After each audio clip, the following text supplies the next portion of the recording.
My life was a grid, a perfectly aligned system of pixels and deadlines. As a freelance graphic designer, I built my world on order. My apartment was minimalist, my schedule was color-coded, and my emotions were filed away into neat, manageable folders. Loneliness was just another file, one I accessed rarely and only when necessary. It was a clean, quiet, and predictable existence, a fortress of solitude I had meticulously constructed to keep the chaos of the world at bay. I was the curator of my own sterile museum, and I was the only visitor. Then Julian walked in, and the walls of my museum began to feel less like protection and more like a cage. He was a client, a custom furniture maker who needed a logo and a brand identity. That was the official file name, Julian Vance, Vance Woodcraft. But from our first meeting, he refused to stay within those neat parameters. He was too large for my small, controlled world, both literally and figuratively. He stood well over 6 feet, with shoulders that seemed to carry the weight of an entire forest, and hands that looked like they could shape oak and walnut with their bare strength. He always smelled faintly of sawdust and something clean, like cedar soap. It was a scent that clung to the air in my office long after he left, a ghost of tangible reality in my digital domain.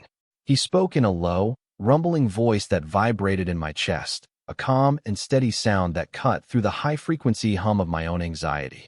He didn't just occupy space. He filled it, grounded it, made it feel solid in a way my own presence never could. I began to treat him as an exhibit. He was a masterpiece of rugged form and quiet confidence, a sculpture I could admire from a safe, professional distance. I studied the way his dark hair curled just behind his ears, the constellation of fine lines that appeared at the corners of his eyes when he genuinely smiled, the casual way he'd lean against a doorframe, completely at ease in his own skin. It was an ease I had never known. The barrier between us was immense, a towering wall built of professional ethics and my own deeply ingrained assumptions. He was a client. That was the first, most impenetrable layer. To even think of him in any other way felt like a transgression, a violation of the clean lines I had drawn around my life. It was unprofessional. It was messy.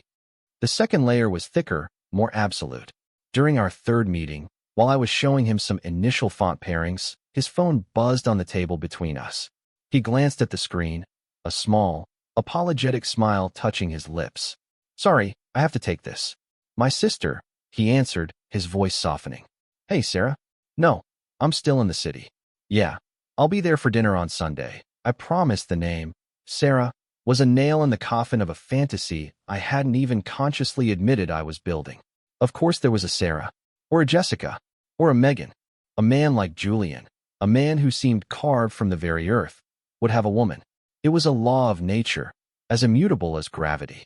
He existed in a different world, one of Sunday dinners and assumed normalcy, a world I could only observe through a thick pane of glass. So I filed him away. Julian Vance, unattainable. I poured my secret admiration into his brand identity, channeling my fascination into the logo. I designed a stylized oak tree, its roots deep and strong, its branches reaching. It was him, distilled into vector lines. I chose a color palette of deep forest greens and warm, earthy browns. I spent hours kerning the letters of his name, making sure every curve and line was perfect, a silent act of devotion he would never understand. I was polishing the display case of my favorite exhibit, making sure the lighting was just right. My internal monologue became a catalog of his details. The way his thumb would trace the rim of his coffee mug as he considered a design choice. The faded denim of his work jeans, worn soft at the knees. The sound of his quiet, thoughtful hum when he was pleased with something I'd created. These were my private treasures, hoarded moments I would take out and examine in the quiet of my apartment after he was gone. I was a lonely king in a castle of my own making, and he was the beautiful, impossible world outside my window. I convinced myself that this was enough. Admiration was safe. Yearning, from a distance, was manageable. It fit within the grid. The project came to an end. The final files were delivered, the invoice paid. The professional connection was, for all intents and purposes, severed. I felt a hollow ache, the quiet closing of a door I had enjoyed leaving slightly ajar. I prepared to archive the Julian Vance folder, to move him from an active project into a memory. Then my phone rang. His name flashed on the screen, and my heart hammered against my ribs, a chaotic drumbeat disrupting the quiet rhythm of my afternoon. Leo. His voice was that same calm rumble, but there was a different note in it, something less formal. I know the project is officially done, but I had an idea. I feel like you captured the soul of the business without ever seeing its heart. My workshop. I held my breath. I have a cabin, a couple of hours out of the city, he continued. The workshop is there. I was wondering if you'd be willing to come up for the weekend. My treat. I want you to see it. See where it all comes from. Call it a final project debrief. My mind, my orderly, rational mind, screamed 1,000 warnings. It's over. Maintain the boundary. This is unprofessional. It's dangerous. But the part of me that had been secretly cataloging the scent of sawdust and the sound of his voice whispered a single, compelling word. Go. I'd like that. I heard myself say, the words feeling foreign in my own mouth. I'd like that very much. The drive up was a journey into another world. The city's rigid geometry gave way to the sprawling, untamed lines of the countryside. Pavement turned to gravel. The air, when I finally parked in front of the cabin, tasted different. It was cleaner, sharper, scented with pine and damp earth. The cabin itself was beautiful, made of dark, rich wood, with a wide porch and a stone chimney. It looked like it had grown out of the ground, as solid and rooted as the man who emerged from the front door to greet me. You made it, Julian said, that easy smile crinkling the corners of his eyes. He was wearing a simple gray Henley that stretched across his chest and shoulders, and he looked more at home here than I had ever seen him. The first few hours were a strange mix of professional and personal. He gave me a tour of the workshop, a magnificent space that smelled intoxicatingly of freshly cut wood. He showed me pieces he was working on, a massive dining table of reclaimed maple, a delicate rocking chair of cherry wood. He spoke about wood grain and joinery with a passion that was captivating. I was the designer, seeing the living source of the brand I had created. But I was also just Leo, standing too close to Julian in the warm, dusty air, acutely aware of the space between us. As afternoon bled into evening, the sky began to curdle. The light turned a strange, bruised purple, and the wind picked up, rattling the windows of the cabin. Julian glanced outside, his brow furrowed. That doesn't look good, he murmured. The forecast said showers, not this. The rain started as a whisper, a gentle patter on the roof. Then it grew into a roar, a relentless, deafening downpour that blurred the entire world outside into a gray watercolor wash. The lights flickered once, twice, and then died, plunging the cabin into a sudden, profound darkness. A beat of silence, broken only by the storm's fury. Well, Julian's voice came out of the blackness, startlingly close.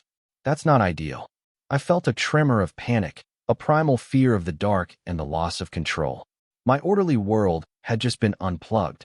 Julian, however, was a creature of this environment. I heard a soft rustle, the scrape of a match, and then a warm, flickering glow bloomed in the center of the room as he lit a candle.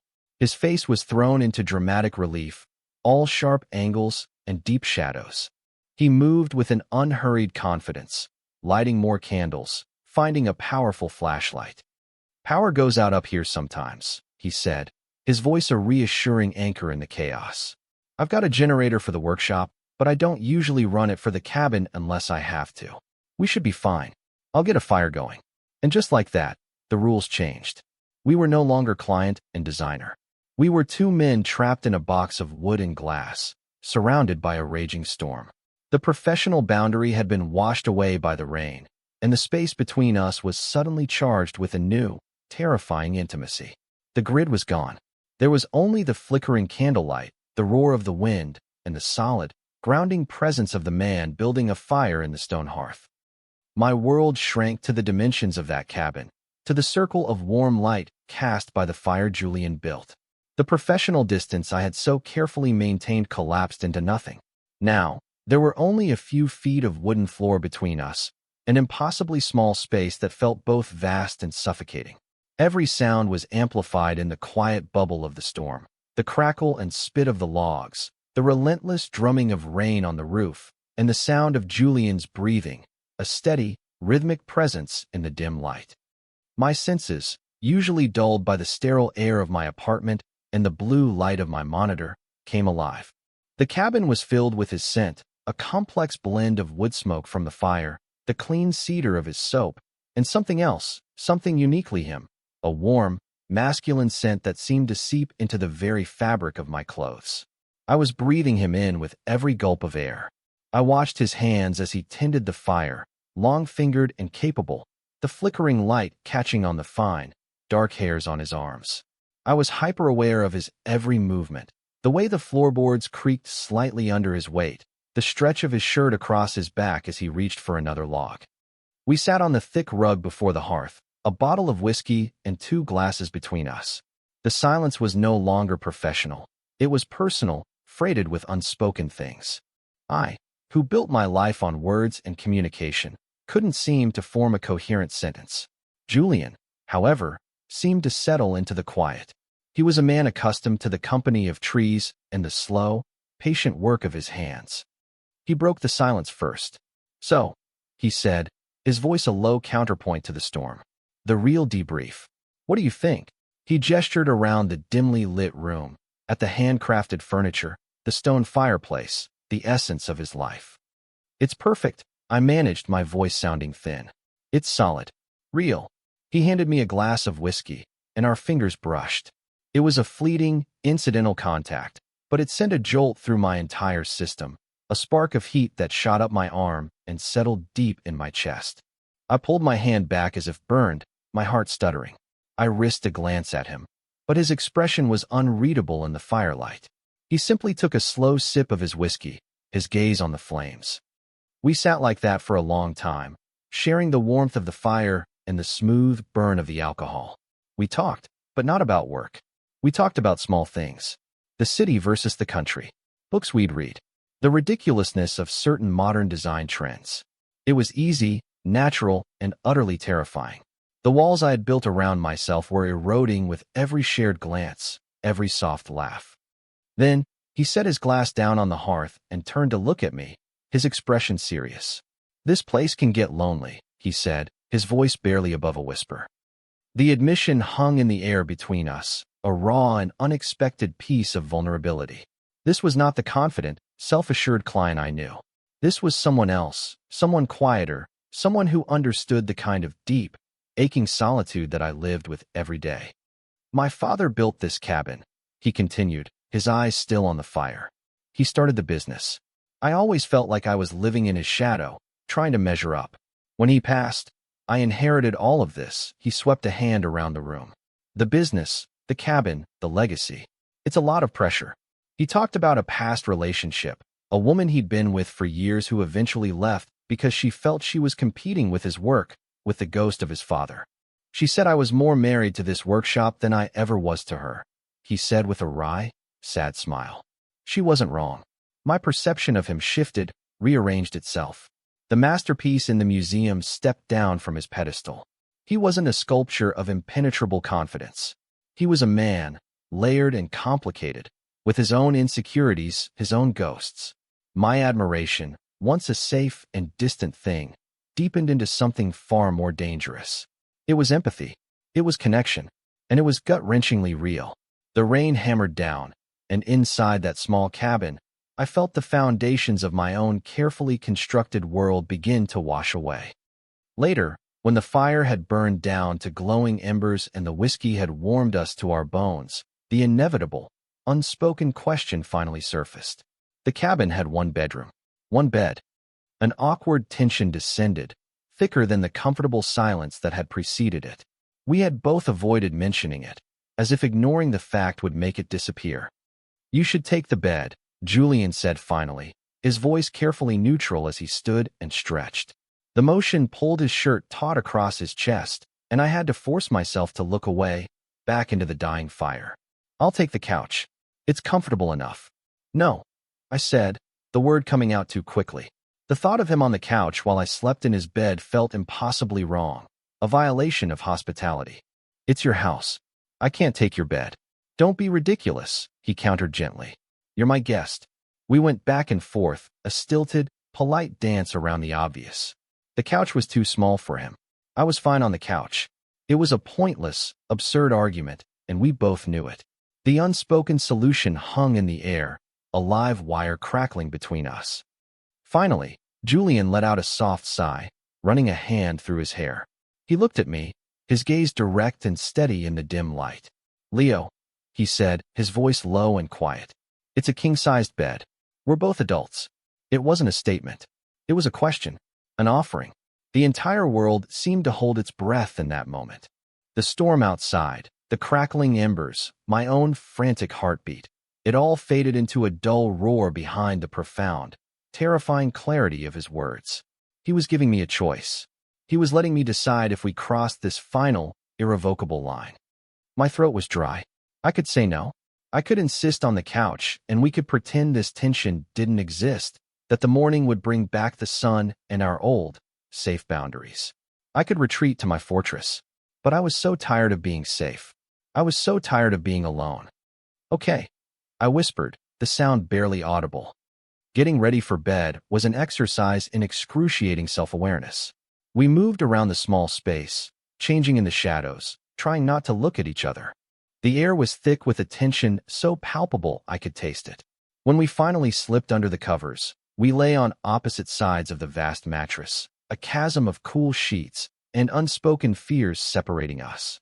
I lay on my back, ramrod straight, staring up at the dark ceiling, my body humming with a nervous energy that was almost painful.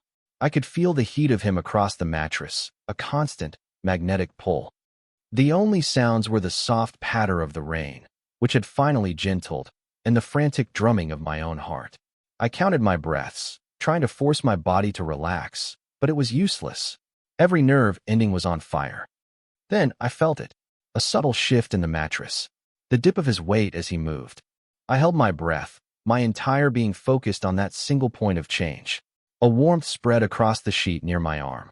He had rolled onto his side, facing me. I didn't dare move. I didn't dare breathe. Slowly, tentatively, his hand moved across the space between us. I felt the light brush of his fingers against mine. It was a question, a silent, gentle inquiry. I responded by uncurling my own fingers, a small, trembling surrender. He took it as the invitation it was, his hand covering mine, his fingers lacing through my own. His palm was warm and slightly rough with calluses, a grounding, solid presence in the overwhelming darkness. We lay like that for what felt like an eternity, our hands clasped in the space between us, the silence speaking volumes. Then he shifted again, moving closer. I could feel the heat of his body along my entire side. He smelled of soap and wood smoke and the faint, clean scent of rain. He leaned in, and I felt his warm breath ghost across my cheek. His lips met mine. It wasn't a demanding kiss. It was slow, tentative, as soft as the rain on the roof. It was a question, asking for permission, asking if this was real.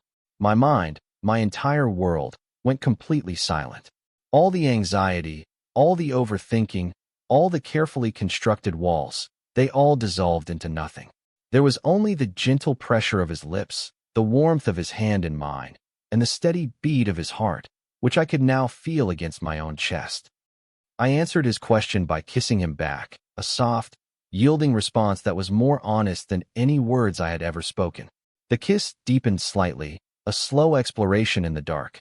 It tasted of whiskey and longing, of storms and quiet patience. It was the demolition of my old world and the foundation of a new one, all in a single, breathtaking moment. The chaos I had feared for so long had finally breached the gates, and I welcomed it. It felt like coming home. The morning arrived in shades of gray. The storm had passed, leaving behind a world washed clean and unervingly quiet. The power was still out. The intimacy of the night, which had felt so profound and real in the darkness, seemed to have evaporated with the dawn, leaving a thick, awkward silence in its place. I woke up first, disoriented. For a moment, I didn't know where I was. Then I felt the heavy warmth of an arm draped over my waist, the solid presence of a body behind me. Julian. It all came rushing back.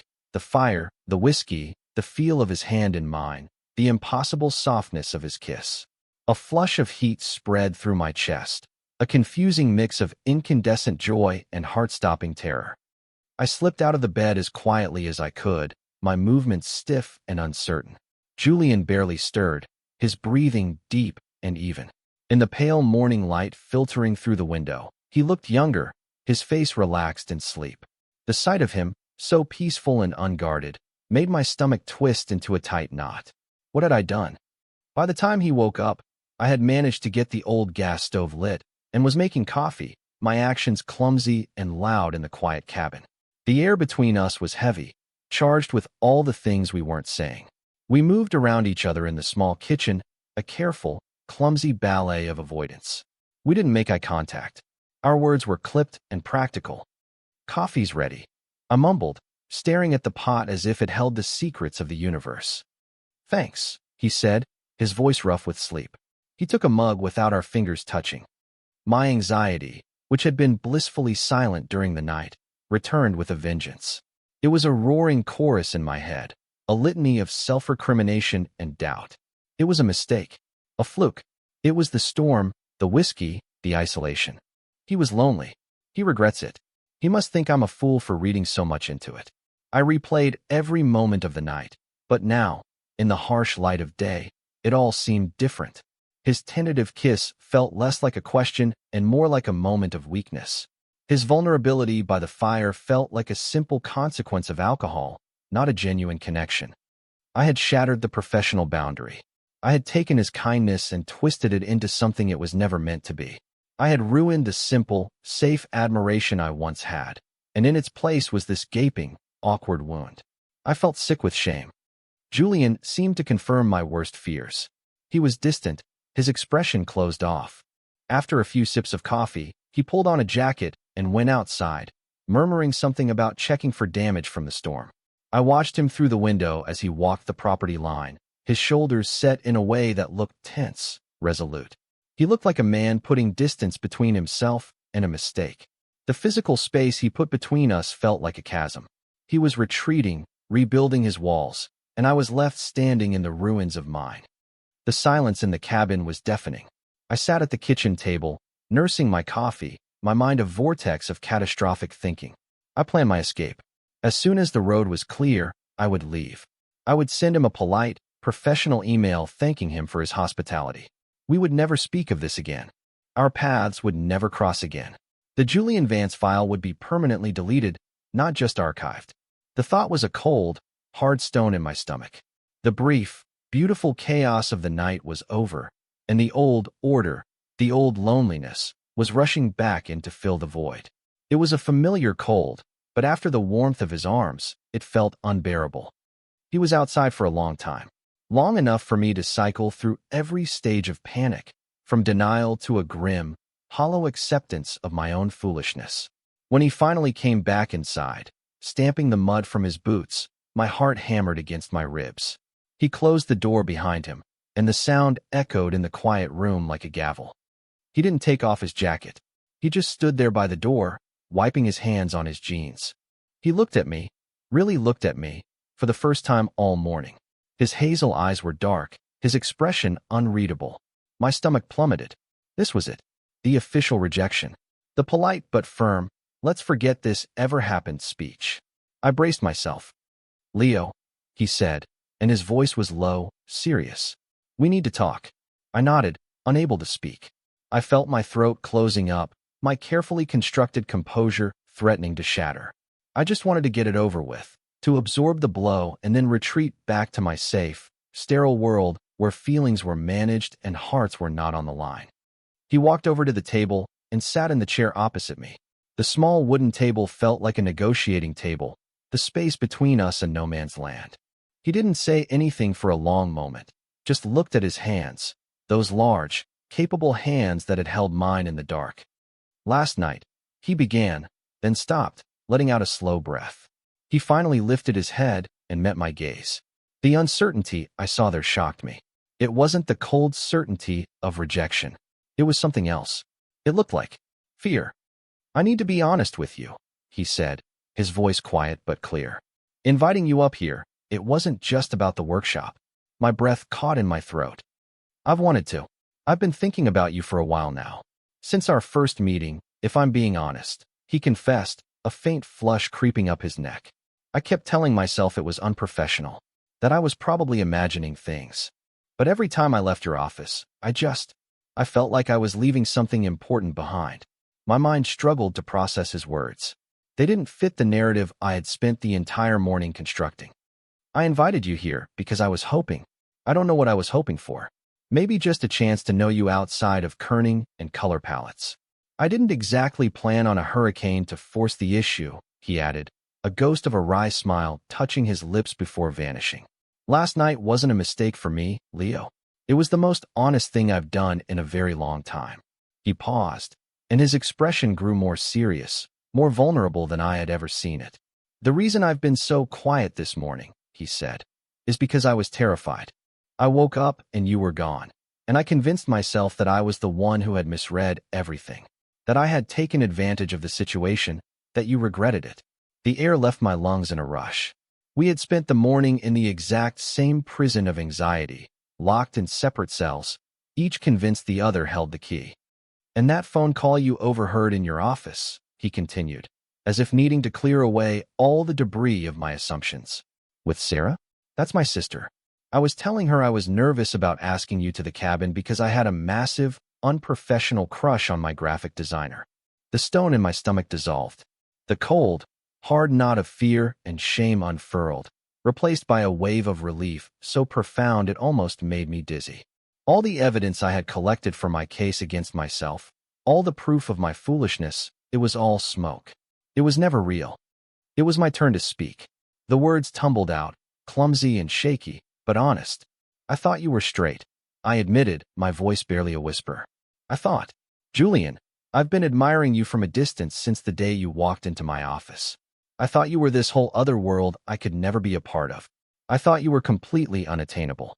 A slow, genuine smile spread across his face, the kind that reached his eyes and made the fine lines there deepen.